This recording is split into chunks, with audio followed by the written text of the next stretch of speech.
अज्ञानतिमिरान्धस्य ज्ञानाञ्जनशलाकया प्रणाम माताजी। हरे कृष्ण। प्रणाम माताजी। अज्ञानतिमिरान्धस्य ज्ञानाञ्जनशलाकया चक्षुरुन्मीलितं येन तस्मै श्रीगुरवे नमः। श्रीचैतन्यमनोभीष्टं स्थापितं येन भूतले स्वयं रूपकथामह्यं ददाति स्वपदान्तिकम्। वन्देऽहं श्रीगुरो श्रीयुतपदकमलं श्रीगुरून् वैष्णवां च श्रीरूपं साग्रजितं सगणरघुनाथान्वितं तं सजीवं सात्वैतं सावधूतं परिजनसहितं कृष्णचैतन्यदेवं श्रीराधाकृष्णपादान् सगण ललिता श्रीविशाखान्वितांस। हे कृष्णा करुणा सिन्धो दीनबन्धो जगत्पति कोऽबेस कोऽबिहाकान्त राधाकान्त नमोऽस्तुते। तप्त काञ्चन गौरांगी राधा वृन्दावनेश्वरी वृषभानुसुते देवी प्रणमामि हरिप्रिये।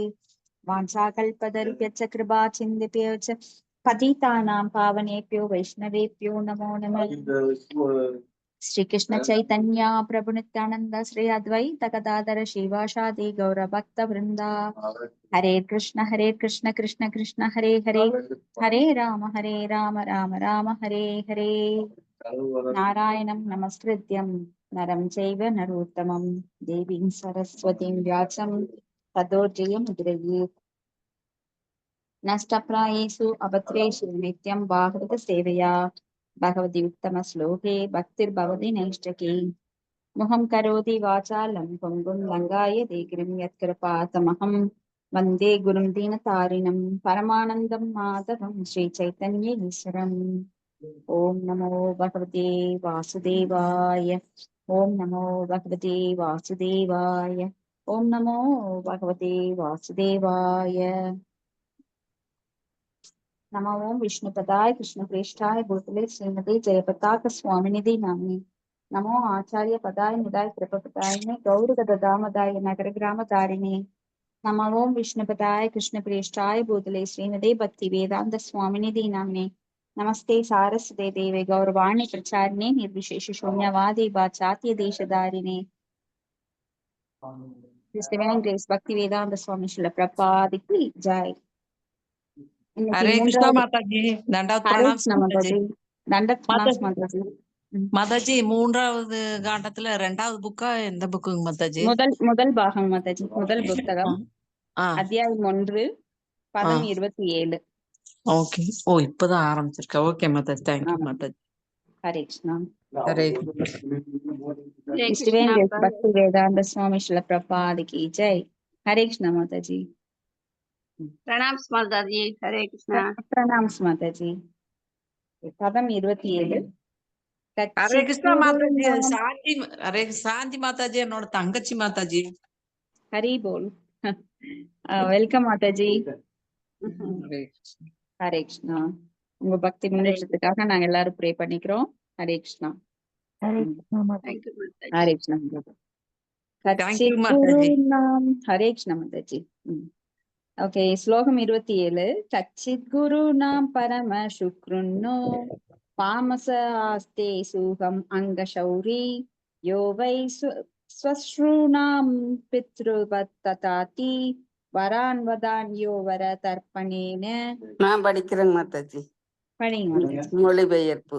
ஓம் நமோ பகவதே வாசுதேவாய.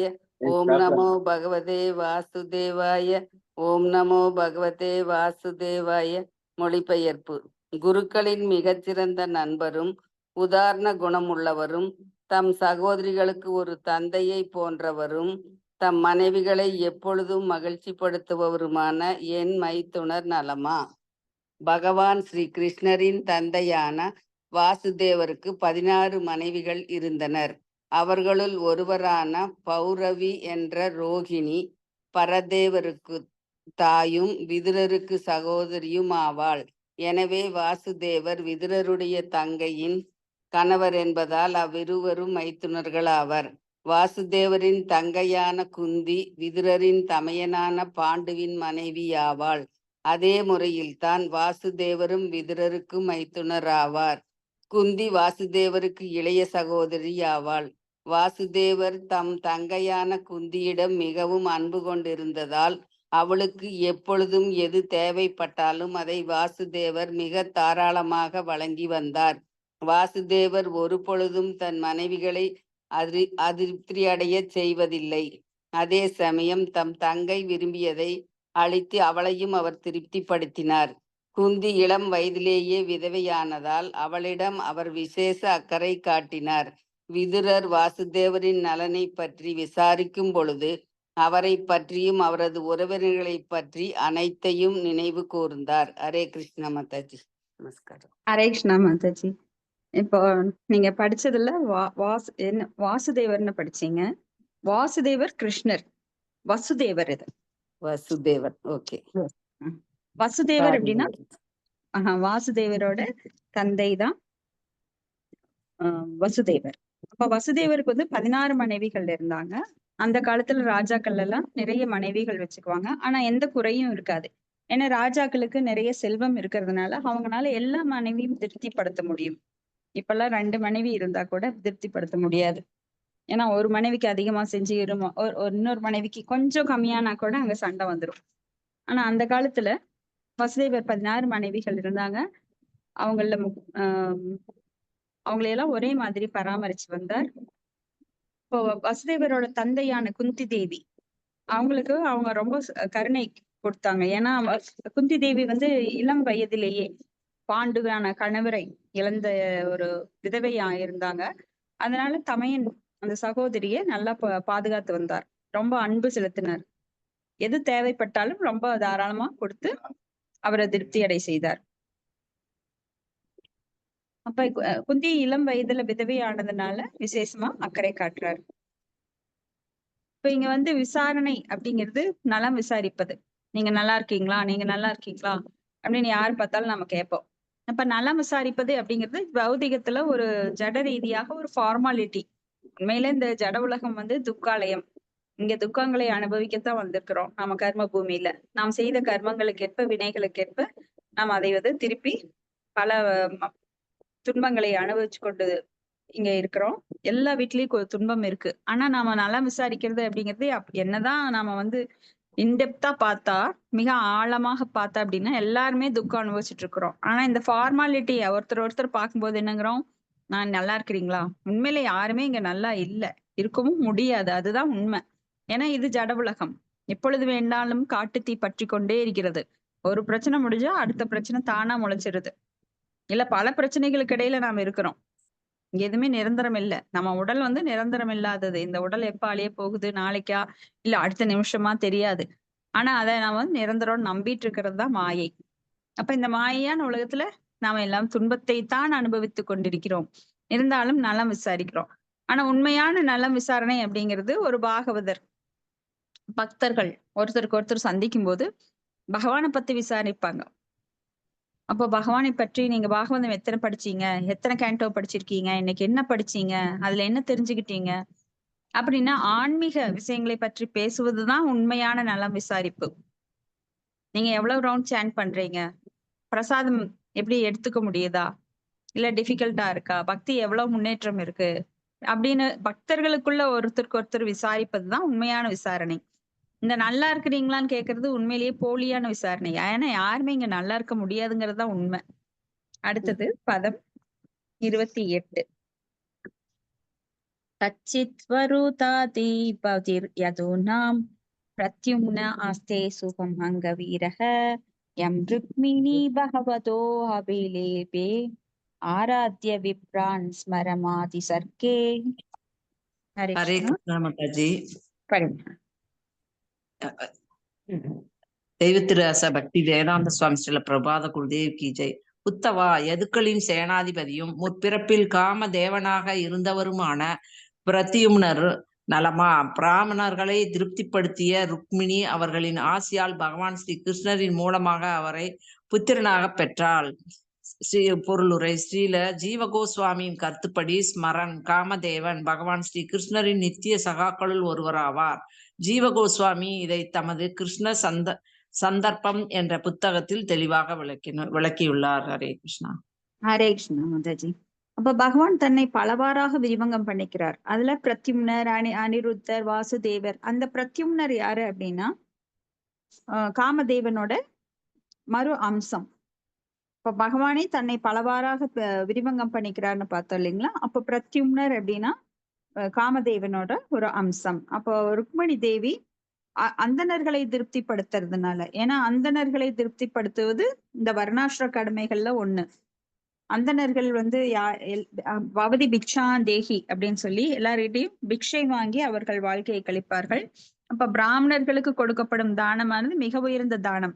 அது சத்துவகுண தானம். ரஜோகுண தானம் தமோகுண தானம் வந்து நல்லது கிடையாது. அப்ப சத்துவகுணத்தில் தானம் அளிப்பது என்பது மிக உயர்ந்த செயல். அப்ப பிராமணர்கள், ஏன்னா பிராமணர்கள் பகவானுக்கு மிகவும் பிரியமானவர்கள். கோ பிராமண ஹிதாயச்ச. அப்ப பசு பராமரிப்பு, அப்புறம் பிராமண பண்பாடு, ஏன்னா பிராமண பண்பாடுதான் சமுதாயத்தை உயர்த்தக்கூடியது. அடுத்தது பதம் 29. கச்சித் சுகம் சாத்வத விருஷ்ணி போஜ தாச்சார்ஹ கணா காணாம் அதிபச ஆஸ்தே யம் அப்யஹித் கிஞ்சச்சத பத்ரனோ நேத்ரோ நிருபாஷானாசாம் பரிஹிருத்ய தூராத். மொழிபெயர்ப்பு. நண்பனே, சாத்வத விருஷ்ணி போஜ மற்றும் தாச்சார வம்சத்தினரின் அரசரான உக்ரசேனர் நலமா? அவர் அரியாசனத்தில் அமரும் நம்பிக்கையே இழந்து தமது ராஜ்யத்திலிருந்து வெகு தூரம் சென்ற போதிலும் பகவான் ஸ்ரீ கிருஷ்ணர் மீண்டும் அவரை அரியாசனத்தில் அமர்த்தினார். அப்புறம் உக்ரசேனர் யாரு அப்படின்னா அவருடைய கிருஷ்ணருடைய தாத்தா. அப்ப அவர் வந்து மீண்டும் அரியாசனத்துல அமர்த்துறார். கம்சனை வென்று உக்ரசேனரை மீண்டும் அரியாசனத்துல அமர்த்துறாரு. ஏன்னா கம்சன் தன் தந்தைன்னு கூட பார்க்காம உக்ரசேனரை சிறையில அடைச்சு கொடுமைப்படுத்துறான். அப்ப கம்சனோட ஆட்சி கொடுங்கோல் ஆட்சி. மேல யார் இருக்கணும்? நல்ல ஒரு தூய உள்ளம் படைத்தவர் தான் அரசரா இருக்கணும். அப்பதான் நாட்டு மக்களுக்கு நல்லது. அப்ப அந்த நேர்மையான அந்த உக்ரசேனரை மறுபடியும் ஆட்சியில் அமர்த்துறார் பகவான் கிருஷ்ணர். பதம் 30. கச்சித்தரே சௌமிய சூத சத்ருஷ ஆஸ்தே அக்ரணி ரதினாம் சாது சாம்பக அசூதயம் சாம்பவதி விரதாட்யா தேவம் குகம் யோ அம்பிகையா திருதோ அக்ரே. ஹரே கிருஷ்ண ஹரே கிருஷ்ண. ஓம் நமோ பகவதே வாசுதேவாய. ஓம் நமோ பகவதே வாசுதேவாய. ஓம் நமோ பகவதே வாசுதேவாய. ஹரே கிருஷ்ணா. மொழிபெயர்ப்பு பொருளுரை வழங்கியவர் தெய்வத்திரு ஆஷா பக்தி வேதாந்த பிரபுபாதாக்கு ஜெய். மொழிபெயர்ப்பு. நற்குணவானே, சாம்பன் நலமா? அவர் பரமபுருஷரின் புத்திரரை ஒத்திருக்கிறார். முற்பிறப்பில் சிவபெருமானுடைய மனைவியின் கர்ப்பத்தில் கார்த்திகேயனாக பிறந்த அவர் இப்பொழுது கிருஷ்ணரின் நோன்பு வளமுடைய மனைவியான ஜாம்பாவதியின் கர்ப்பத்தில் பிறந்திருக்கிறார். பொருளை. பரமபுருஷரின் குண அவதாரங்களில் ஒருவரான சிவபெருமான் பகவானின் ஒரு விரிவங்கம் ஆவார். சிவனுக்கு பிறந்த கார்த்திகேயன் கிருஷ்ணரின் மற்றொரு புத்திரரான விரதியுமனருக்கு சமமானவர். பகவான் ஸ்ரீ கிருஷ்ணர் இந்த ஜட உலகில் அவதரிக்கும் பொழுது அவரது வெவ்வேறு திருவிளையாடல்களை அவருக்கு உதவுவதற்காக அவரது அனைத்து விருவம்சங்களும் அவருடன் தோன்றுகின்றன. ஆனால் பிருந்தாவனத்து லீலைகள் பகவானின் பூரண விரிவங்கங்களினால் நிகழ்த்தப்படுகின்றன. வாசுதேவன் நாராயணரின் ஒரு பூரண விரிவங்கம் ஆவார். தேவகி வசுதேவருக்கு முன் தோன்றிய வாசுதேவன் நாராயணருக்குரிய ஆற்றலுடன் தோன்றினார். அதை போலவே தேவர்கள் அனைவரும் பிரத்யுமனர், சாம்பன், உத்தவர் முதலான வடிவங்களில் பகவான் சகாக்களாக தோன்றினர். காமதேவன் பிரத்யுமனராகவும் கார்த்திகேயன் சாம்பவனாகவும் மற்றும் வசுக்களுள் ஒருவர் உத்தவராகவும் தோன்றியதை இங்கு நாம் காண்கிறோம். கிருஷ்ணரின் நிலைகளுக்கு மெருகூட்டும் வகையில் அவர்கள் அனைவரும் வெவ்வேறு அந்தஸ்துகளில் பணியாற்றினர். ஹரே கிருஷ்ண மாதாஜி. ஹரே கிருஷ்ண மாதாஜி. இப்போ ஒரு அரசன் வரார் அப்படின்னா மந்திரிகள் முதல்லயே போய் அங்க அரேஞ்ச்மெண்ட் பண்ணுவாங்க. அதே மாதிரி பகவான் அங்க வரார், லீலைகள்ல அவதரிக்கிறார் அப்படின்னா அவருடைய சகாக்கள் தேவர்கள், மிகச்சிறந்த பகவானுடைய அந்தரங்க சகாக்கள் எல்லாருமே அவருக்கு முன்னாடி வந்து இங்க பகவான் செய்ய போற லீலையில பங்கேற்பதற்காக அவங்க பல்வேறு அவதாரங்கள்ல வர்றாங்க. இப்ப காமதேவன் பிரத்யும்னரா வராரு. கார்த்திகேயன், நாம முருகர்னு சொல்லுவோம், தமிழ் கடவுள் அப்படின்னு கார்த்திகேயன் கும்பிடுறோம் இல்லையா, அவர் வந்து சாம்பனா வர்றாரு. அந்த சாம்பன் ஜாம்பாவதியோட கற்பத்திலிருந்து வர்றாரு. இப்ப வசுக்கள் அஷ்டவசுக்கள்ல ஒருத்தரா உத்தவர், வசுக்கள்ல ஒருத்தரான அவர் வந்து உத்தவர் இங்க வர்றாரு.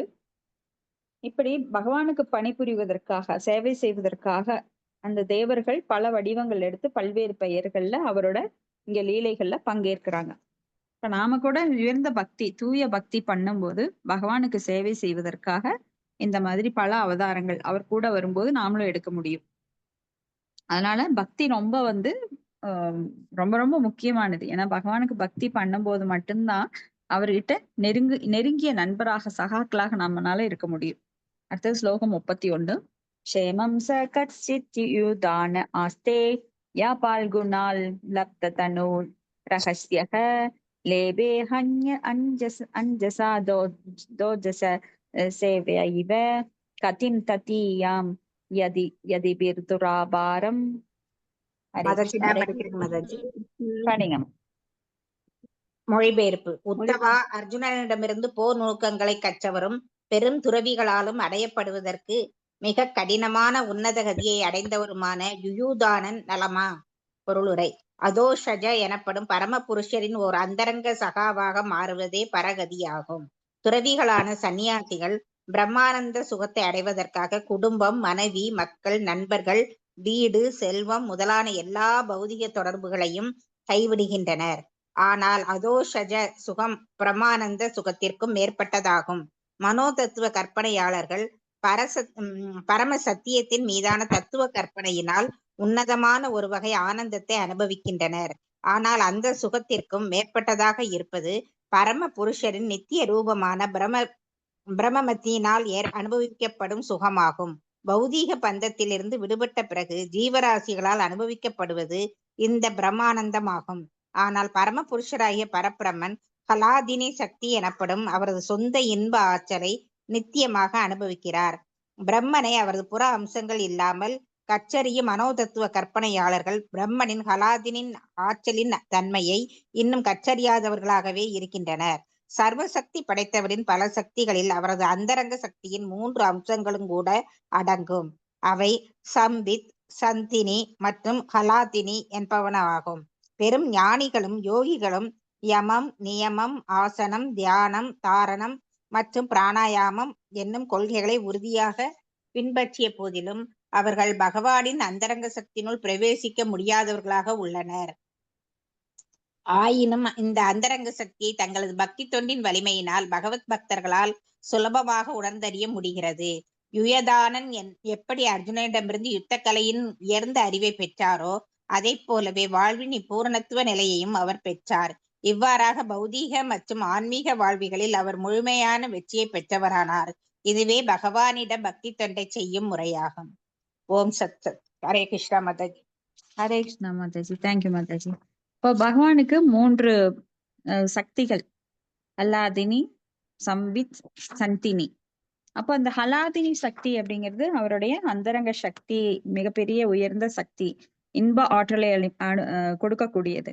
அது பிரம்மானந்த சுகத்தை தரக்கூடியது. ஆனந்தம் அப்படின்னா ஆத்ம பரேஷ அனுபவம்.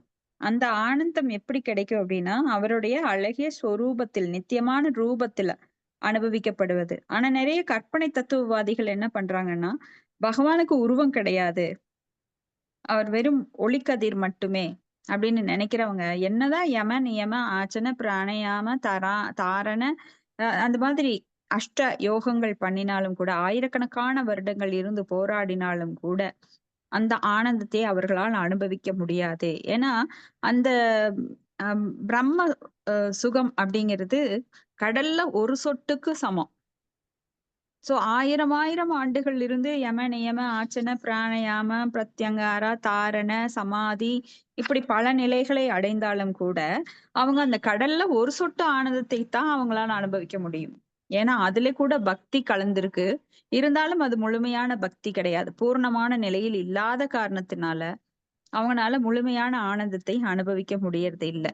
ஏன்னா பகவானை ஒரு ரூபமில்லாத நிலையில் அவங்க ஏதோ ஒரு ஒளிக்கற்றையாக வழிபடும் போது அவங்களால எதையும் எக்ஸ்சேஞ்ச் பண்ண முடியாது, அன்பு பரிமாற்றத்தை மேற்கொள்ள முடியாது. ஆனா ரூபத்தோட பக்தர்கள் அவருடைய ரூபத்துல, அவருடைய அழகுல மயங்கி அவரதை பார்வையால அவரது அழகை பருகுகிறார்கள், காதால் அவரை புகழ் கேட்கிறார்கள், அவர்கள் கைகளால் தங்கள் பக்தர்களை ஆலிங்கனம் பண்ணிக்கிறாங்க, இப்படி கால்களால் அவருக்கு சேவை செய்கிறாங்க. ஒவ்வொரு அவயங்களையும் பகவானுடைய தொண்டில் ஈடுபடுத்தும் போது அவர்களுக்கு கிடைக்கும் ஆனந்தம் ஆத்ம பரேஷானுபவம், பரமானந்த நிலை. அந்த நிலையை பக்தர்கள் அடைகிறாங்க. ஏன்னா இதுல ரொம்ப எளிமையான முறை. ஆனா இவங்க ரொம்ப கஷ்டப்பட்டு தங்களை எல்லாம் நேத்தின்னு சொல்லி எல்லாவற்றையும் அவங்க நிராகரித்தாலும் கூட, பௌதிகத்துல நாங்க எதுவுமே எடுத்துக்கல பாருங்க, நாங்க வீட்டை விட்டுட்டோம், எங்களுடைய உடுப்பெல்லாம் விட்டுட்டோம், வெறும் ஒரு கோவணம் மட்டும் கட்டியிருக்கோம், இல்ல நிர்வாணமா கூட இருப்பாங்க.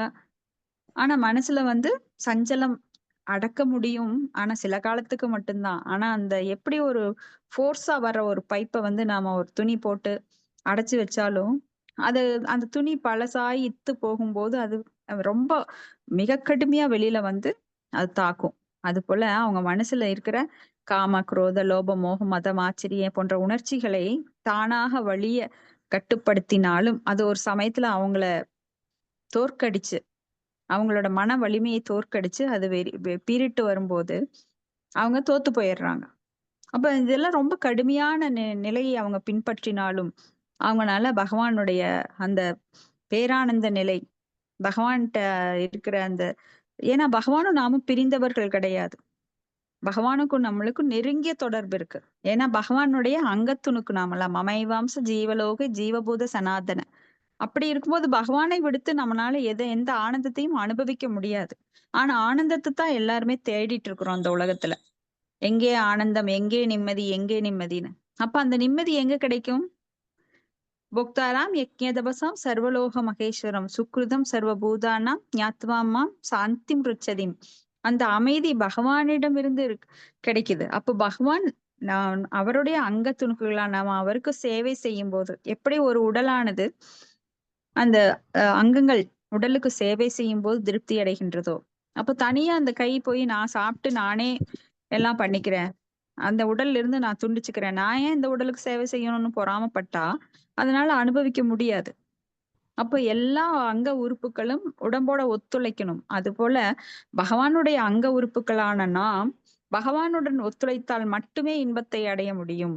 இல்ல நான் தான் தலைவன், நானே உடலா இருக்கிறேன்னு ஒரு சுண்டு விரல் நினைச்சது அப்படின்னா அதனால முடியாது. எல்லா ஃபங்க்ஷனையும் அதனால செய்ய முடியாது, எனக்கு சத்து கிடையாது. சோ அவ்வளவுதான். அந்த சுண்டு விரலுக்கு என்ன, ஒரு சின்ன ஒரு பார்ட், சின்ன ஒரு ஆக்ஷன் மட்டும்தான் பண்ண முடியும். மத்த உறுப்புகளோட அது ஒத்துழைத்தால் மட்டுமே அது இன்பம் காண முடியும். அது போல நாமெல்லாம் பகவானுடைய அங்கங்களா இருக்கிறதுனால பகவானுக்கு சேவை செய்தால் மட்டுமே நமக்கு அந்த இன்பம் கிடைக்கும். இதை நிறைய பேர் புரிஞ்சுக்கிறது கிடையாது. பகவானுக்கு தொண்டு செய்வது அப்படிங்கன்னா இந்த ஜட உலகில் இருக்கிற மாதிரி கிடையாது. ஆண்டாள் அடிமை அப்படின்னு கிடையாது, நாம அடிமைகள் கிடையாது. அப்ப பகவானுக்கு இணையானவர்கள், ஆனா குணத்தால் இணையானவர்கள், அளவால் கிடையாது. ஆனா நம்ம எல்லாம் என்ன நினைக்கிறோம், பகவானோட அளவுக்கு இணையா வரணும்னு நினைக்கிறோம். அது சாத்தியமே கிடையாது. பகவானுக்கு இணையாகவோ மேலாகவோ யாராலும் ஆக முடியாது. அப்போ பக்தி தொண்டை முழுமையா செய்யும் போது நாம் அந்த ஆனந்தத்தை நம்மளால அடைய முடியும். அதை ஒத்துக்கணும், உண்மையை ஒத்துக்கணும். கண்ணை மூடிட்டு கண்ணை மூடிட்டு எல்லாம் இருட்டு அப்படின்னு சொன்னா அது நம்மளோட மிஸ்டேக். ஏன்னா கண்ணிருந்தும் குருடர்களாகத்தான் நாம இருக்கிறோம். அப்ப பகவானை ஒத்துக்காதவங்க அப்படித்தான் இருக்காங்க. அடுத்தது ஸ்லோகம் 32. கச்சித் புத ஸ்வஸ்தி அனமீவ ஆஸ்தே ஸ்வபல்ஹ புத்ரோ பகவத் பிரபன்னஹ ய கிருஷ்ண பாதாங்கித மார்க பாம்சு சு அசேஷ்டத பிரேம விபின்ன தைரிய. ஹரே கிருஷ்ணா. படிக்கட்டும். சாந்தி மாதாஜி அவங்க ரொம்ப நேரம் கேட்டு இருந்தாங்க. படிங்க. படிங்க மாதாஜி. மொழிபெயர்ப்பு. பரமபுருஷரிடம் சரணாகதி அடைந்த ஆத்மாவும் கபல்பகரின் புத்திரருமான அக்ரூரர் நலமா. ஒருமுறை பகவான் ஸ்ரீ கிருஷ்ணரின் அடிச்சுவடுகள் தெரு புழுதியில் பதிந்து கிடப்பதைக் கண்ட அவர் ஆனந்த பரவசத்தினால் மூச்செடுத்து தரையில் விழுந்தார். பொருளுரை. அக்ரூரர் கிருஷ்ணரை தேடிக்கொண்டு பிருந்தாவனத்திற்கு சென்றபோது நந்த கிராமத்தின் தெரு புழுதியில் பகவானின் அடிச்சுவல்களைக் கண்டு உன்னத பிரேமையினால் பரவசமடைந்து தரையில் விழுந்தார். இடையராத கிருஷ்ண சிந்தனையில் முழுமையாக ஆழ்ந்துள்ள பக்தனுக்கு இத்தகைய பரவச நிலை கைகூடும். பகவானின் இத்தகைய தூய பக்தன் ஒருவர் பரம தூய்மையுடைய பரம புருஷருடன் எப்பொழுதும் தொடர்பு கொண்டவர் என்பதால் இயல்பாகவே குற்றமற்றவராக விளங்குகிறார். பௌதீக குணங்கள் என்னும் நோயின் பிடியிலிருந்து தன்னை விடுபட்டவனாக வைத்துக் கொள்வதற்கு இடையறாத பகவத் சிந்தனையை தான் சிறந்த நோய் தடுப்பு முறையாகும். தூய பக்தனின் பகவானின் பற்றி சிந்திப்பதால் எப்பொழுதும் அவருடைய சகவாசத்திலேயே இருக்கிறார். பகவானின் அவதாரமான ஸ்ரீ சைதன்ய மகாபிரபு உன்னத பரவச நிலையில் மிகச்சிறந்த உதாரணத்தை வெளிப்படுத்தினார். ஹரே கிருஷ்ணா. தேங்க்யூ மாதாஜி. ஹரே கிருஷ்ணா. தேங்க்யூ மாதாஜி. அப்ப அக்ரூரர் பத்தி இங்க விசாரிக்கிறார். அக்ரூரர் நலமான்னு சொல்லி. அந்த அக்ரூரர் யார் அப்படின்னா சுபல்கரின் புத்திரர். அப்ப அவர் வந்து கம்சனுக்கு ஒரு அமைச்சரா இருந்தார். ஏன்னா கம்சனுக்கும் உறவு, அதே போல கிருஷ்ணருக்கும் தூரத்து உறவா இருந்தாலும் கூட அவர் வந்து கம்சனுக்கு பணிபுரிய வேண்டிய ஒரு சந்தர்ப்பம், அவருக்கு ஒரு கட்டாய சூழ்நிலை இருந்தது. அப்ப அவர் வந்து கம்சனுக்கு ஆதரவா பகவான் கிருஷ்ணரை வந்து அரெஸ்ட் பண்ண போறார். இருந்தாலும் அவர் பகவான் கிருஷ்ணருடைய ஒரு பக்தர், தூய பக்தர் அப்படிங்கறதுனால அவருக்கு உன்னத பிரேம நிலை இருந்தது. ஏன்னா இடையராது பகவான் கிருஷ்ணரின் சிந்தனையில இருப்பவங்களுக்கு இந்த பரவச நிலை எப்போதுமே இருக்கும். அந்த பரவச நிலையில என்னென்ன வெளிப்பாடுகள் தோன்றும் அப்படின்னா, கண்களிலிருந்து நீர் வழிவது, தன்னை மறந்து ஆடுவது, பாடுவது, மயக்கம் அடைவது, மயிர்கால்கள் குத்திட்டு நிற்பது போன்ற பல பரவச நிலைகள் சைத்தன்ய மகாபிரபு கூட அவருடைய அவதாரத்தின் போது இதெல்லாம் நிகழ்த்தினார். அவர் அடிக்கடி வந்து பகவத் பிரேமையில மூழ்கி, ஏன்னா அவர் ராதா ராணியை அப்படியே ராதா ராணியோட ஸ்ரீமதி ராதா ராணியோட அந்த மனோபாவத்துல ஸ்ரீ சைத்தன்ய மகாபிரபுவா தோன்றினார். அப்ப ஸ்ரீமதி ராதா ராணி எப்படி பகவானிடம் பக்தி செலுத்தினார், அதை நானும் அனுபவிக்கணும் அப்படின்றதுனால அவர் அந்த அவதாரம் எடுத்தார். ஏன்னா ஸ்ரீமதி ராதா ராணி எப்பவுமே உன்னத ஆனந்தத்துல இருப்பாங்க. பகவான் யாரு? முழுமுதற் கடவுள், எல்லா காரணங்களுக்கும் காரணம். அப்படிப்பட்ட அவர் வந்து என்னை விட இந்த ராதா ராணி ரொம்ப சந்தோஷமா இருக்காங்களே. ஏன்னா பகவான் கிருஷ்ணர் வந்து முழுமையான ஆனந்த நிலையில எப்போதும் இருக்கிறார், சச்சித் ஆனந்த நிலையில. ஆனா ஸ்ரீமதி ராதா ராணி என்னை விட எப்பவுமே ஆனந்தத்துல இருக்கிறாங்களே.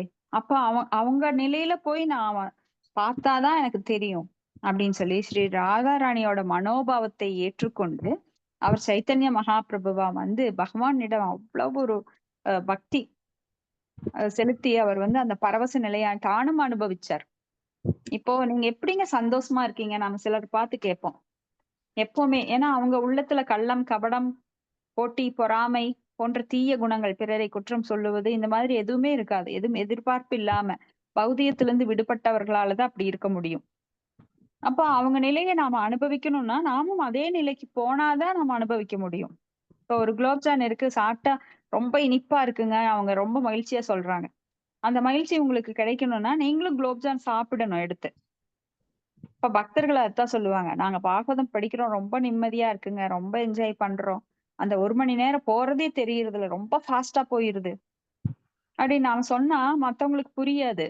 நாம வந்து அதுல கலந்துக்கணும், அப்பதான் நம்மளுக்கும் புரியும். அப்ப இந்த ஜட நோய்னா என்ன? நான், எனது அப்படிங்கிற மமாகாரம், அகங்காரம் எல்லார்கிட்டயும் இருக்கு. அதுதான் ஜட நோய். அதனால நாம என்ன நினைக்கிறோம், இந்த பொருள் என்னோடது, இது என்னை விட்டு போனா நான் ரொம்ப கவலைப்படுவேன், துக்கப்படுவேன், இது என்னுடையதுங்கிற உரிமை இருக்கிறதுனால நம்மளுக்கு துக்கம் வருது, கவலை வருது. ஒரு புது கார் வாங்குறோம், அது போய் மரத்துல இடிச்சிருது, ஆனா எனக்கு ஒண்ணும் ஆகல, ஆனா என் மனசு கடந்து துடிக்குது. ஏன்? அந்த காருக்கு உணர்ச்சி கிடையாது, அது ஒரு ஜடப்பொருள்.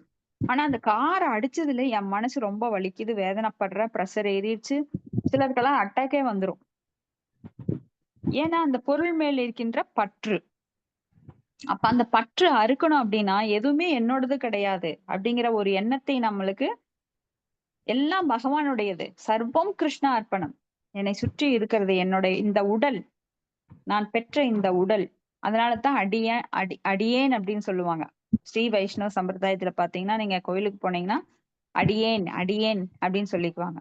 ஏன்னா பகவானுடைய அடியவன் நான், எனக்கு எதுவும் உரிமை கிடையாது, எல்லாம் பகவானுடையது அப்படின்றது அவங்களுக்கு தெரியும். அப்ப அவங்களுக்கு வந்து அந்த துக்கம் வராது. தன்னை விட்டு ஒரு மகன் பிரிந்தாலோ இல்ல மகன் இறந்தாலோ கூட அவங்க வந்து இது ஒரு ஜடப்பொருள், ஆத்மாவுக்கு என்றும் அழிவில்லை அப்படிங்கிற புத்தி அவங்களுக்கு இருக்கு. அப்ப அந்த பகுத்தறிவு அப்படிங்கிறது சுத்தமான அந்த அறிவு அவங்களுக்கு இருக்கிறதுனால அவங்க நான் சோச்சதி நான் காங்சதி, எதை பற்றியும் அவர்கள் கவலைப்படுவதில்லை, எதையும் எதிர்பார்ப்பதும் இல்லை. அப்ப அவங்களாம் பிரம்மபூத பிரசன்னாத்மா அவங்கெல்லாம். அப்படி இருக்கிறவங்க வந்து எப்பவுமே உன்னத பரவச நிலையில் இருப்பாங்க. அடுத்தது பதம் 33. கச்சித் சிவம் தேவக போஜ புத்ரயா விஷ்ணு பிரஜாயா இவ தேவ மாதுக யாவை ஸ்வகார்பேன ததார தேவம் த்ரயி யதா யக்ஞ விதானம் அர்த்தம். மலையமத்தைச்சு படிங்க. ஹரே கிருஷ்ணா. மொழிபெயர்ப்பு. வேதங்கள் யாக நோக்கங்களுக்குரிய களஞ்சியமாக விளங்குகின்றன. அதை போலவே தேவர்களின் தாயை போல் தேவன போஜ மகாராணி மகளும் பரம புருஷரை தன் கர்ப்பத்தால் கருவுறச் செய்தார். அவள் தேவகி. நலமா. வேதங்கள் பொருளுரை. வேதங்கள் உன்னத ஞானத்தையும் ஆன்ம போதங்களையும் கொண்டுள்ளன. இவ்வாறாக பகவான் ஸ்ரீ கிருஷ்ணரின் தாயான தேவகி வேதங்களின் அர்த்த சொரூபமாக பகவானை தன் கர்ப்பத்தில் கருவுறச் செய்தார். வேதங்களுக்கும் பகவானுக்கும் எந்த வேறுபாடும் இல்லை. பகவானை அறிவதே வேதங்களின் நோக்கமாகும். எனவே பகவான் வேத சொரூபமாக விளங்குகிறார். தேவகி அர்த்தமுள்ள வேதங்களுக்கு ஒப்பிடப்படுகிறார். பகவானோ வேத நோக்கங்களின் சொரூபமாக விளங்குகிறார். ஹரே கிருஷ்ண மாதாஜி. ஹரே கிருஷ்ண மாதாஜி. வேதங்கள் யாக நோக்கங்களுக்குரிய களஞ்சியமாக விளங்குகின்றன. யாகங்கள் எங்கிருந்து நடத்தப்படுது அப்படின்னா வேதங்கள்ல இருந்து. இப்ப வேதம் அப்படின்னாலே அது ஒரு பகவானின் சட்டம். வேதைச சர்வே ரகம் வேத வேத்யோ வேதாந்த கிருத் வேதவித் ஏவச்சாகம் அப்படின்னு 15.15 பகவத்கீதையில சொல்றார். வேதங்களை அறிந்தவனும் நானே, வேதங்களால் அறியப்பட வேண்டியவனும் நானே, வேதங்களை தொகுத்தவனும் நானே அப்படின்னு சொல்றாரு. அப்ப வேதம் என்பது பகவானை விடுத்து வந்ததல்ல, பகவானது திருவாயிலிருந்து அவரது மூச்சுக்காற்றிலிருந்து உருவானதுதான் வேதம். அப்ப அந்த வேதங்கள் மிக மிக முக்கியமானது. அப்ப வேத கல்வி என்பது ரொம்ப அவசியமானது. ஆனா இன்றைய சமூகத்துல வேத கல்வி நிராகரிக்கப்பட்டதுனால இந்த கலியுகத்துல நம்மளது சமுதாயம், நம்மளது நீதி மார்க்கம் எல்லாமே தலைகீழா இருக்குது. ஏன்னா நாம வேதங்களை நிராகரித்ததனால். ஏன்னா வேதம் வந்து தாய் போல. தாயை நிராகரித்தா என்ன ஆகும்? அது ஒரு பெரிய குற்றம். அதைத்தான் இப்ப நடைமுறையில நாம பார்த்துட்டு இருக்கிறோம். அடுத்தது ஸ்லோகம் 34. அபிஸ்மித்ராஸ்தே பகவான் சுகம் வோ யயா சாத்வதாம் காமதுகோ அனிருத்த யம் ஆமனந்தி ஸ்மஹி சப்தயோனிம் மனோமயம் சத்வ துரிய தத்துவம். ஹரே கிருஷ்ண மாதாஜி. படிக்கிறேன் மாதாஜி. படிங்க மாதாஜி. ஹரே பிரணாம்ஸ் மாதாஜி. மொழிபெயர்ப்பு பொருளுரை வழங்கி தெய்வ திரு ஆஷா பக்தி வேதாந்த சுவாமி சில்ல பிரபாதைக்கு ஜெய். தூய பக்தரின் எல்லா ஆசைகளையும் நிறைவேற்றுபவரும் பழங்காலத்திலிருந்து ரிக் வேதத்திற்கு காரணமானவர் என கருதப்படுபவரும் மனதை சிருஷ்டித்தவரும் விஷ்ணுவின் 4வது உருவகமான அனிருத்தர். நலமா. பொருளுரை. பலதேவரிடமிருந்து வரும் ஆதி விருவங்களான வாசுதேவர், சங்கர்ஷ்ணர், பிரத்யும்னர் மற்றும் அனிருத்தர் ஆகியோர் ஆதி சதிரிபுஜம் என்று அழைக்கப்படுகின்றனர். விஷ்ணு தத்துவங்களான இவர்கள் பரமபுருஷரிலிருந்து வேறுபட்டவர்கள் அல்ல. ஸ்ரீ ராமாவதாரத்தில் இவ்வெல்லா விருவங்களும் குறிப்பிட்ட லீலைகளை புரிவதற்காக தோன்றினர். பகவான் ஸ்ரீராமர் ஆதி வாசுதேவர் ஆவார். சங்கர்ஷ்ணர், பிரத்யும்னர் மற்றும் அனிருத்தர் ஆகியோர் அவரது சகோதரிகளாக தோன்றினர். யாருடைய சுவாசத்திலிருந்து ரிக்வேதம் தோன்றியதோ அந்த மகாவிஷ்ணுவின் தோற்றத்திற்கும் அனிருத்தர் தான் காரணம். இவை அனைத்தும் மார்க்கண்டேய புராணத்தில் விவரிக்கப்பட்டுள்ளன. ஸ்ரீ கிருஷ்ண அவதாரத்தில் அனிருத்தர் பகவானின் மகனாக தோன்றினார். துவாரகபுரியை சேர்ந்த பகவான் ஸ்ரீ கிருஷ்ணர் மூல வாசுதேவரின் விருவங்கம் ஆவார். ஆதியான பகவான் ஸ்ரீ கிருஷ்ணர் கோலோக பிருந்தாவனத்தை விட்டு வெளியேறுவதே இல்லை. அவரது பூரண விருவங்கங்கள் அனைவரும் விஷ்ணு தத்துவம் என்ற ஒரே பிரிவை சேர்ந்தவர்கள் ஆவார். அவர்களுடைய ஆற்றலில் எந்த வேறுபாடும் கிடையாது. ஹரே கிருஷ்ணா. ஹரே கிருஷ்ணா மாதாஜி. தேங்க்யூ மாதாஜி. அப்போ இங்க வந்து அனிருத்தர் நலமான விதுரர் கேட்கிறார். விதுரர் ஒருத்தரா இப்ப விசாரிச்சுட்டு வராரு. அப்ப அனிருத்தர் யாரு அப்படின்னா பகவான் பலதேவர். பலதேவர் 2வது விரிவங்கம். பகவானிலிருந்து முதலா பலதேவர் வராரு. அவர் ஆதி விரிவங்கங்களான வாசுதேவர், சங்கர்ஷ்ணர், பிரத்யும்னர், அனிருத்தர் அப்படின்னு சதுர் யூகங்கள், புஜம் அப்படின்னு 4 விரிவங்கள் முதல்ல வர்றாங்க. அப்ப அவங்க விஷ்ணு தத்துவமான இவர்கள் பரமபுருஷர்கள் இருந்து வேறுபட்டவங்க கிடையாது. ஏன்னா பகவான் தன்னை எப்படி ஒரு தீபத்திலிருந்து பல தீபங்கள் ஏற்றினாலும் அந்த தீப ஒளி வேறுபடுறது கிடையாது. அது போல பகவானுடைய அந்தரங்க சக்தியினால் உருவாகின்ற இந்த பல்வேறு விரிவங்கங்கள் ஒன்றிலிருந்து ஒன்று வேறுபட்டது அல்ல. ஏன்னா அவங்க ஒரே சமயத்துல எல்லா ஆற்றலையும் அவங்க வெளிப்படுத்துறது கிடையாது. இந்த விஷ்ணு தத்துவங்கள் எப்போ என்ன தேவைப்படுதோ, ஸ்ரீராமரா வந்தார். ஸ்ரீராமரா வரும்போது அவர் எல்லா குணநலன்களையும் வெளிக்காட்டினார். அப்ப அசுரனை அழிக்கிறதுக்காக அவர் கோபப்பட்டு போரிட்டார். அதுக்காக அவர் நற்குணம் அழிந்து போகல. ஏன்னா ஒரு சத்திரியனோட கடமை என்ன? போரிடுவது. அப்ப போரிடும் போது அவர் கோபமா தான் இருக்கணும். போரிடும் போது சிரிச்சிட்டு போரிட முடியாது. அதனாலதான் அர்ஜுனனை போரிட சொல்லும் போது கூட அவருக்கு ஒரு கோப உணர்ச்சியை தூண்டினார். அவங்க எல்லாம் வாய்மையை பின்பற்றாதவர்கள், அவர்களை அழித்தே ஆகணும். ஏன்னா மகா பாதகங்களை செஞ்சிருக்காங்க. வீட்டுக்கு தீ வைக்கிறது, பெண்ணை அவமானப்படுத்துறது, கூரிய ஆயுதங்களால் தாக்குறது, சொத்துக்களை பறித்து அவர்களை வெளியில விரட்டுறது, இப்படி பல பாதகங்களை செய்ததுனால அவங்கள தண்டிக்கப்பட வேண்டியவர்கள். என்னதான் உனக்கு உறவுன்னு சொல்லிட்டாலும் அவங்கெல்லாம் பாதகங்கள் செய்ததுனால உன்னை ஒரு கருவியா வச்சு நான் தண்டிக்கிறேன். அப்போ நிமித்த மாத்திரம் பவசவ்ய சாட்சினே, நீ ஒரு கருவியாக மட்டும் இரு. ஏன்னா நீ இல்லைன்னா நான் வேற ஒருத்தனை வச்சு பண்ணுவேன், எனக்கு தெரியும். ஏன்னா பகவான் அனைத்தையும் செய்யக்கூடியவர். அவரால் செய்ய முடியாத காரியம் எதுவுமே கிடையாது. அப்படி பகவான் அர்ஜுனன் குழப்பமான நிலையில இருக்கும்போது அவருக்கு தெளிவுபடுத்துறார். ஒரு சத்திரியனோட கடமை என்ன, ஒரு வைஷ்யனோட கடமை என்ன, ஒரு பிராமணனோட கடமை என்ன, ஒரு சூத்திரனோட கடமை என்ன, இதெல்லாம் தெளிவா தெரிஞ்சவங்க என்னைக்குமே குழப்பம் அடைய மாட்டாங்க. சோ கடமையை செய்ய வேண்டும், அதே போல பலனை எதிர்பார்க்க கூடாது. அப்ப போரிடுவதை மட்டும் நீ செய், மத்ததை நான் பாத்துக்கிறேன். ஏன்னா முடிவு அவர் கையில தான். அது போல எல்லா செயல்களையும் நம்ம செய்யறோம். எனக்கு லாபம் வரணும் அப்படின்னா வந்துடாது. அதுக்கு பூர்வ ஜென்மத்துல நாம பல அந்த லாபம் வரும். இப்ப 2 பேர் பாருங்க, ஒரே மாதிரி தொழில் செய்வாங்க, அண்ணன் தம்பி, ஒரே மாதிரி ஃபேக்டரி, ஒரே மாதிரி மேன் பவர் எல்லாம் இருக்கும். ஆனா ஒருத்தனுக்கு நல்லா போயிட்டு இருக்கும் பிசினஸ், இன்னொருத்தனுக்கு நட்டமாகும். ஏன்னா அவங்க கர்மா ஒரே மாதிரி கிடையாது. ஒருத்தன் புண்ணியம் நிறைய செஞ்சிருக்கான், ஒருத்தன் பாவம் நிறைய செஞ்சிருக்கான். சோ பாவ புண்ணியங்களுக்கு ஏற்ப நாம நல்லதோ கெட்டதோ நம்மளுக்கு தொடர்ந்து வந்துட்டே தான் இருக்கும். சோ இதெல்லாம் இப்ப செய்யறது கிடையாது. இப்பதான் நம்ம விதைச்சிருக்கோம் காரியங்கள். அப்ப நற்செயல்களை செய்யும் போது தொடர்ந்து நம்ம இப்ப பாகவதம் கேட்கிறோம் அப்படின்னா உடனே அந்த விதை நம்மளுக்கு பலன் தராது. சோ பொறுமையா இருக்கணும். பக்தியில ஆகட்டும், மற்ற நேரங்கள்லயே ஆகட்டும், நாம பொறுமையா இருக்கணும். பக்திங்கிறது நாம இப்ப கையில எடுக்க ஆரம்பிச்சிருக்கோம். அது நம்மளுக்கு இன்னும் தீவிரமா செய்யும் போது அது நிறைய பலன்களை உடனே பக்திங்கிறது உடனே கொடுக்கும். ஆனா பௌதிகமா பாத்தீங்க அப்படின்னா, ஒரு மரம் விதைச்சிங்க அப்படின்னா அந்த விதை முதல்ல செடி உள்ள வேறு ஊன்றி அத வெளியில மண்ணில் இருந்து முளைச்சு வர்றக்கே ரொம்ப நாள் ஆகும்.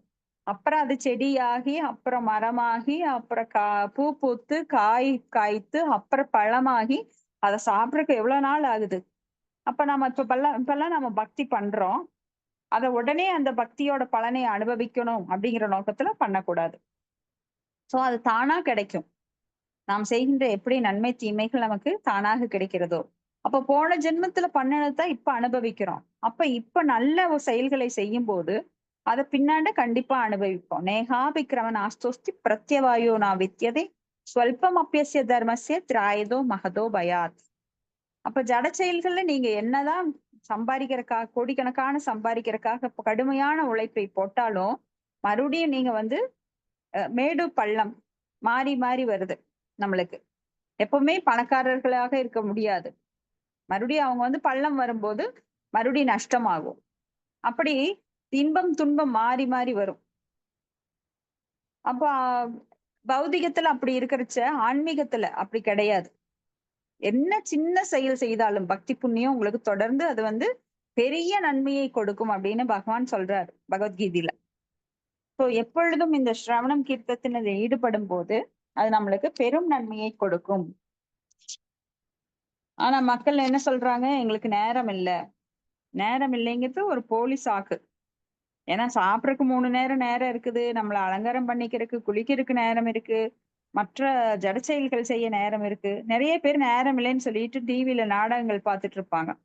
அதனால கேடு விளையுமே தவிர நன்மை விளையாது.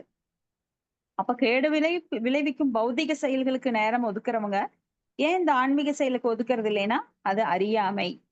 அந்த அறியாமை தான் ரொம்ப தமோ குணத்தில் செயல்படுறது.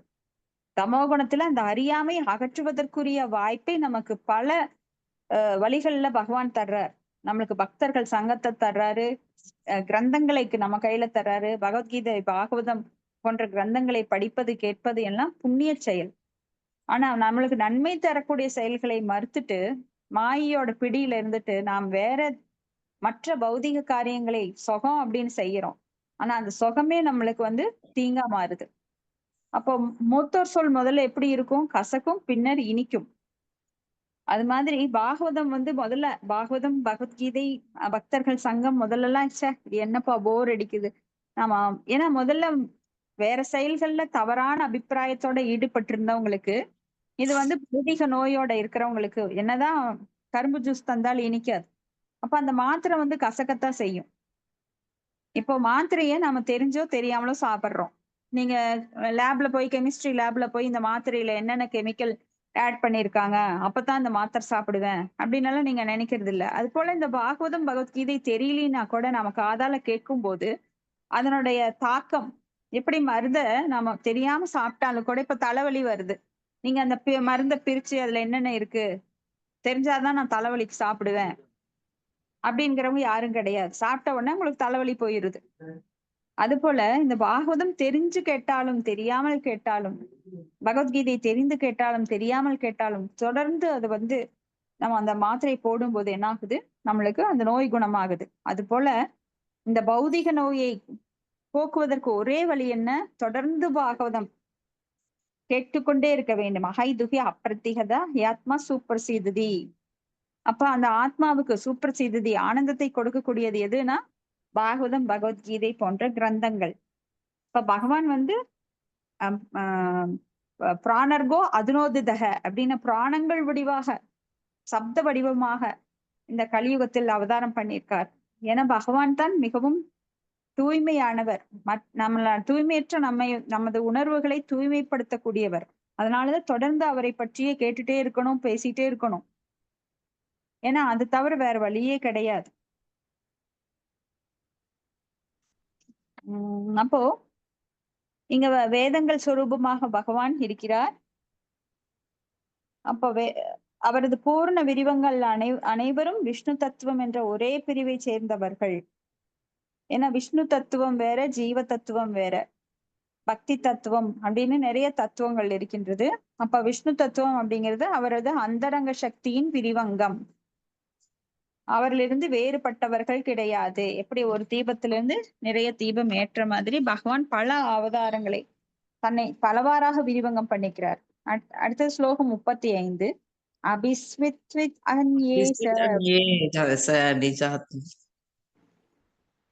ஹரே கிருஷ்ணா. சித்ரா மாதாஜி படிங்க. ஓ சாரி மாதாஜி, மியூட்ல இருந்து. ஹரே கிருஷ்ணா. அபிஸ்வித் அன்யேச நிஜாத்ம தெய்வம் அனன்ய விருத்தியா சமானுவிருதாயே கிருதிகா சத்யாத்மஜ சாருதேஷ்ண கதாதய ஸ்வஸ்தி சரந்தி சௌமிய. ஹரே கிருஷ்ணா. சாந்தமானவரே, பகவான் ஸ்ரீ கிருஷ்ணரையே தங்களுடைய ஆத்மாவாக ஏற்றுக்கொண்டவர்களும் தவறாமல் அவரது வழியை பின்பற்றுபவர்களுமான இருதீகன் சாருதேஷ்ணர் கதன் மற்றும் சத்யபாமாவின் புதல்வர் முதலான மற்றவர்கள் நலமா? ஹரே கிருஷ்ணா. ஹரே கிருஷ்ணா. அடுத்தது படிங்க மாதாஜி. அபிஸ்வதோர்பியாம் விஜயாச்யுதாப்யாம் தர்மேன தர்ம பரிபாதி சேதும் துரியோதனோ அதப்யத யத் சபாயாம் சாஜ்ராஜ்ய லக்ஷ்மியா விஜயானுவிருத்தியா. ஹரே கிருஷ்ணா.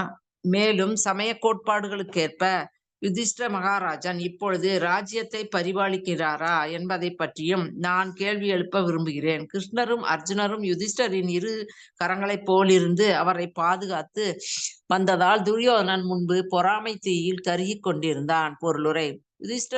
யுதிஷ்டர் சமயத்திற்கே சின்னமாக விளங்கினார். பகவான் ஸ்ரீ கிருஷ்ணர் மற்றும் அர்ஜுனனின் உதவியுடன் அவர் ராஜ்யத்தை ஆண்டு வந்த பொழுது அவரது ராஜ்யத்தின் ஐஸ்வர்யம் ஸ்வர்க்கத்தின் ஐஸ்வர்யத்தையும் மிஞ்சியதாக இருந்தது. கிருஷ்ணரும் அர்ஜுனனும் அவரது இரு கரங்களாக விளங்கியதால் அவர் அனைவரது செல்வத்தை மிஞ்சியவராக இருந்தார். இச்செல்வ சிறப்பை கண்டு பொறாமை கண்ட துரியோதனன் யுதிஷ்டரை கெடுப்பதற்கு பல திட்டங்களை தீட்டினான். கடைசியாக குருச்சேத்திர போர் உருவாகியது. குருச்சேத்திர யுத்தத்திற்கு பின் யுதிஷ்ட மகாராஜனால் மீண்டும் நியாயமான தமது ராஜ்யத்தை ஆள முடிந்தது. இவ்வாறாக சமய கொள்கைகளின் மதிப்பையும் மரியாதையையும் அவர் பழைய நிலைக்கு கொண்டு வந்தார். இதுவே யுதிஷ்ட மகாராஜனை போன்றதொரு புண்ணிய அரசரால் ஆளப்படும் ராஜ்யத்தின் பெருமையாகும். ஹரே கிருஷ்ணா. தேங்க்யூ மாதாஜி. தேங்க்யூ மாதாஜி. அப்போ ராஜ்யத்தை பரிபாலிப்பது அப்படிங்கிறது சமய கோட்பாடுகள் நீதி நெறிகளுக்கு ஏற்ப இருக்க வேண்டும். அப்பதான் அந்த சமுதாயமானது கட்டுக்கோப்பா ஒரு அமைப்புடன் இருக்கும். இப்பெல்லாம் சமய கோட்பாடுகளை பின்பற்றாத ராஜ்யங்கள்ல இருக்கிறதுனால தான் நம்மளுக்கு தகுந்த காலத்தில் மழை பெய்யறது கிடையாது. வெப்பம் அதிகமாக இருக்கின்றது. மழை பெய்தாலும் அது வெள்ளமா இருக்குது. ஏன்னா இங்க சமய கோட்பாடுகளை ஒழுங்கா சரியா பின்பற்றாதனால தேவர்கள் அதிருப்தி அடைகிறாங்க. தேவர்கள் அதிருப்தி அடைந்தா சரியான காலத்துல அவங்க மழையை கொடுக்கறது கிடையாது. வெயில் அதிகமாக இருக்கிறது. பஞ்சம், பட்டினி, பிணி போன்ற எல்லா துன்பங்களும் தொடர்ந்து பெருகிட்டே இருக்கு. இப்ப சமய கோட்பாடுகள் எதுக்காக நம்மளுக்கு கொடுக்கப்பட்டிருக்கு? இப்ப இந்தியா அப்படின்னா ஒரு சட்டம் இருக்கு. இந்தியாவுக்கு ஒரு சட்டம், அதை பின்பற்றி தான் இந்தியர்கள் வாழ வேண்டும். நான் அந்த சட்டத்தை எல்லாம் பின்பற்ற மாட்டேன். நான் நடு ரோட்ல தான் போவேன், இடது பக்கம் போக மாட்டேன், சிக்னல் எல்லாம் மதிக்க மாட்டேன், நான் ரெட் சிக்னல் விழுந்தா நான் பாட்டுக்கு போயிட்டே இருப்பேன் அப்படின்னு சொல்றவங்களால என்ன ஆகும்? அங்க ஆக்சிடென்ட், எல்லாருக்கும் குளறுபடிதான் ஆகும். பின்னாடி வர்றவங்க, முன்னாடி போறவங்க எல்லாரும் அதனால டிஸ்டர்ப் ஆவாங்க. அது மாதிரிதான் இங்க ராஜ்யத்தை பரிபாலிப்பவர். அந்த காலத்துல ஒரு ராஜகுரு ஒருத்தர் இருப்பார். அவர் பிராமணர். அந்த பிராமணர் மிகவும் புத்திசாலியா இருப்பார். ஏன்னா சத்திரியனுக்கு புத்தி சாதுர்த்தியம் கொஞ்சம் கம்மியா தான் இருக்கும். அப்ப அவர் என்ன பண்ணுவார்னா, அந்த குரு கிட்ட, ராஜகுரு கிட்ட ஆலோசனை பெற்று அதன்படி, ஏன்னா அவரெல்லாம் சமயம் கற்றவராக, சமய கோட்பாடுகளை அறிந்தவராக இருப்பார். இப்ப சாணக்கிய பண்டிதர் அப்படின்னு நீங்க கேள்விப்பட்டிருப்பீங்க. சாணக்கிய பண்டிதர் சாணக்கிய தந்திரம், சாணக்கிய தந்திரம் அப்படின்னு நூலெல்லாம் நாம படிச்சோம் அப்படின்னா அதுல நிறைய நீதி நெறிகள் இருக்கும். எப்படி மனு சாஸ்திரங்கள் சொல்லப்படுது. ஒரு பிரம்மாவோட ஆயுட்காலத்துல 14 மனுக்கள் இருக்கிறாங்க. அந்த மனு அப்படிங்கிறவர் அந்த சட்டங்களை ஏற்றி நம்மளுக்கு வழிகாட்டக்கூடியவர்கள். எப்படி இந்தியாவோட சட்டம் அம்பேத்கரால இயற்றப்பட்டு அதை நம்ம ஃபாலோ பண்றோம். ஆனா நம்மளோட சட்டங்கள் எப்படின்னா ஓட்டைகள் நிறைய இருக்கும். இப்ப ஒரு குற்றவாளி கூட நீதிபதியை நீதிபதியோட கண்ணுல மண்ணை தூவிட்டு வெளியில வந்துடலாம். சட்டங்கள்ல அவ்வளவு ஓட்டைகள் இருக்கு. ஆனா பகவானோட சட்டத்துல எந்த ஓட்டையும் கிடையாது. ஏன்னா நாமெல்லாம் பகவானால் கண்காணிக்கப்படுகின்றோம். அவர் பரமாத்மாவாக இருந்து நமது செயல்கள் அனைத்தையும் அறிந்தவர். அதனால நாம அவரை ஏமாத்தவே முடியாது. அவர் எல்லாம் இந்த சட்டங்களுக்கு அப்பாற்பட்டவர். அவர்தான் சட்டத்தை இயற்றியவர். அப்ப அந்த சட்டத்தின்படி பரிபாலனம் செய்யறவங்க, அன்னைக்கு ராஜாக்கள் எல்லாம் அப்படிதான் பரிபாலனம் பண்ணினாங்க, சமய கோட்பாடுகளுக்கு ஏற்ப. அதாவது சமய கோட்பாடுகள்னா என்ன? நம் வர்ணாசிரம தர்மம், ஒவ்வொரு வர்ணம் ஆசிரமும் ஒழுங்கா நடைபெற்று கொண்டிருந்தது. அப்ப சத்திரியனா இருந்தா, பிராமணனா இருந்தான். இப்ப மாதிரி சூத்திரன் போய் சத்திரியனோட நிலையில கிடையாது. ஏன்னா சூத்திரன் போய் சத்திரியனோட வேஷம் போட்டாலும் அவனுடைய உணர்வுக்கு ஏற்பதான் நடந்துக்குவான். அப்ப லஞ்சம், ஊழல், குற்றங்கள் பெருகிறது எதனாலனா ஒரு சூத்திரன் அரசாள்வதனால. ஏன்னா அந்த சூத்திரனுக்கு சட்டங்கள் தெரியாது, பகவானோட சட்டம் தெரியாது. அப்படியே நாட்டினோட சட்டத்தை அவன் இயற்றினாலும் அதுல பல ஓட்டைகள் இருக்கும். அப்போ இங்க வந்து அதனாலதான் முதல்ல வந்து ராஜசய விதுக அப்படின்னு சொல்லி அது மன்னர்கள் கையில பகவான் தந்தார் அந்த பகவத்கீதையை. வழி வழியா அவர்களால பின்பற்றப்பட்டு மக்களுக்கு நல்ல வழிகாட்டப்பட்டது. ஒரு அரசன் அப்படின்னா, தகுதியுள்ள அரசன் என்ன பண்ணுவானா, பிரஜைகளுக்கு நல்வழி காட்டக்கூடியவனாக, ஒரு வெளிச்சத்தை கொடுக்கக்கூடியவனா இருக்கணும். அவன் வந்து மக்களுக்கு நல்ல நீதி தர்மங்களை எல்லாம் போதித்து அவர்கள் பகவானுடைய லோகத்திற்கு திரும்பி அனுப்ப அந்த அரசன் நல்வழி காட்டணும். அப்ப வேத முறைப்படி கல்விகளை அவன் வழங்கி மக்களை எல்லாம் நல்வழிப்படுத்தி பசு பராமரிப்புல ஈடுபடுத்தி அவங்கவுங்க வர்ண ஆசிரமத்துல ஈடுபடுத்தி அதே சமயம் கடமையை செய்கின்ற அதே சமயம் அவங்களுக்கு ஆன்மீக வளர்ச்சியை கொடுத்து அவங்கள பகவான்கிட்ட திருப்பி அனுப்புற வேலைதான். இத வந்து அந்த அந்த காலத்துல ராஜாக்கள் அப்ப என்னாச்சு அப்படின்னா, இந்த மாதிரி பகவானுக்கு கட்டுப்பட்டவரா இருக்கும்போது அந்த மன்னன் முக்கியமா இங்க வந்து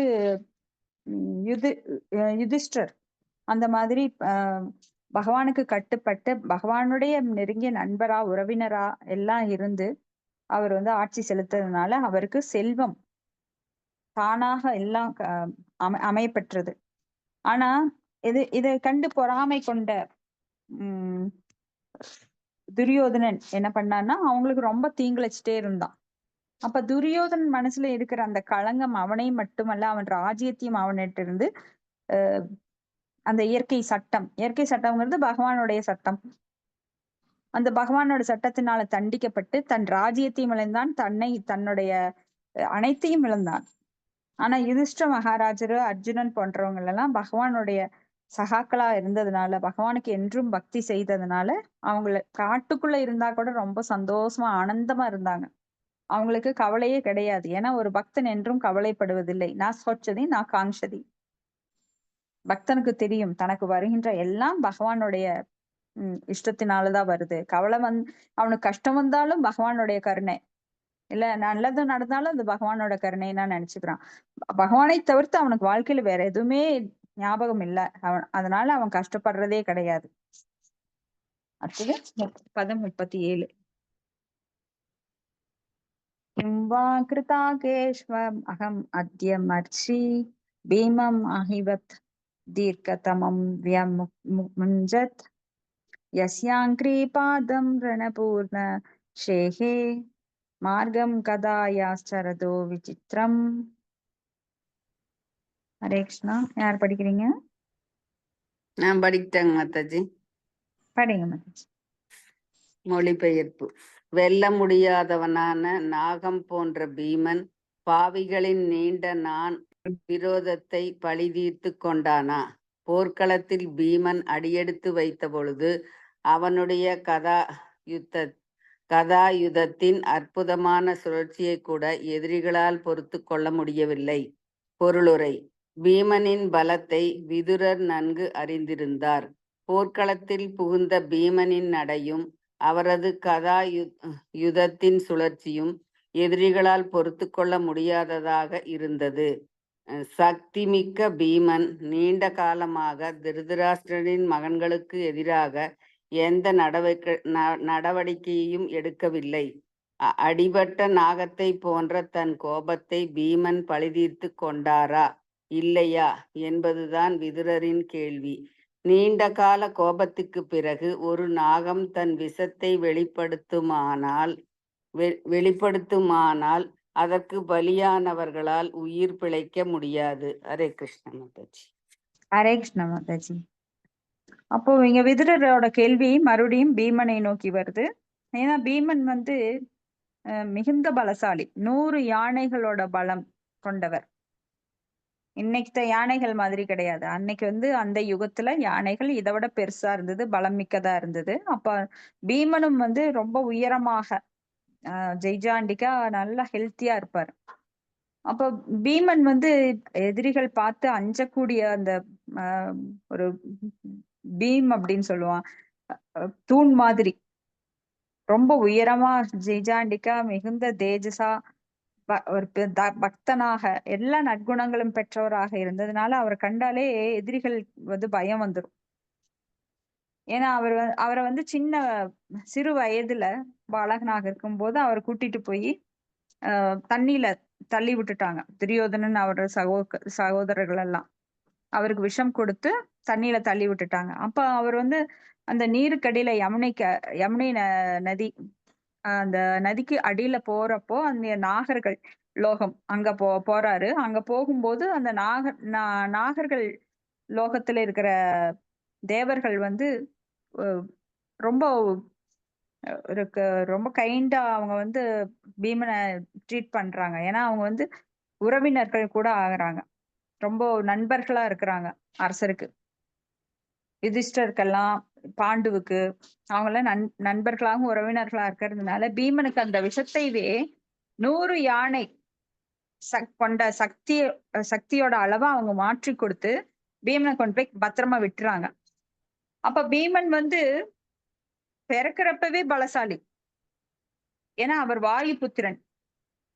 எப்படி ஆஞ்சநேயர் வாயு புத்திரன் எவ்வளவு பலமுடையவர், அதே போல இவருடைய வாயுவோட அம்சமா பிறந்ததுனால இவர் பிறந்து அந்த மலை மேல நின்னுட்டு இருப்பாங்க குந்தி தேவி. அப்ப கை தவறி பீமனை விட்டுருவாங்க. விடும்போது அவங்க வந்து அந்த பாதாளத்துல விழுந்துடுறாங்க. விழுந்து அவங்க ரொம்ப கதறி துடிச்சு போய் கீழே போய் பார்க்கும்போது பாதாளத்துல அவர் அப்படியே படுத்திருக்காரு சிரிச்சிட்டு.